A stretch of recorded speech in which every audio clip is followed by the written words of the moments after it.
सिंध हुकूमत जे तर्जुमान मुर्तज़ा वहाब चयो आहे त पीटीआई जी हुकूमत जेको मुल्क ऐं अवाम जो हशर कयो आहे उहो कंहिंखां ॻुझो न कोन्हे। नाअहल हुकूमत अवाम जूं रड़ियूं कढाए छॾियूं आहिनि। वफ़ाक़ी वज़ीर फवाद चौधरी जे बयान ते रद्दअमल ज़ाहिर कंदे मुर्तज़ा वहाब चयो त पीपल्स पार्टी मुहबतन पार्टी आहे जंहिं मुल्क ऐं जमहूरियत लाइ पंहिंजी क़यादत जी कुर्बानी ॾिनी। फवाद चौधरी हुबल वतनी जो दर्स कंहिं ॿिए खे ॾे।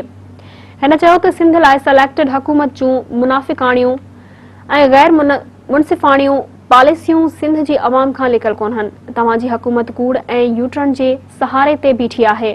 हिन चयो त सिंध जो पाणी कंहिं ॿिए न पर वफ़ाक़ ऐं पंजाब रोकियो। बदीन, ठटे, उमरकोट, ॼामशोरो, खारो ऐं ॿियनि इलाइक़नि में ज़मीनूं तव्हां बंजर बणायूं आहिनि। सिंध हुकूमत जे तर्जुमान चयो त नफ़रत जी सियासत करे शेरू ब्रिगेड मुल्क जी अवाम खे विरहाए रही आहे।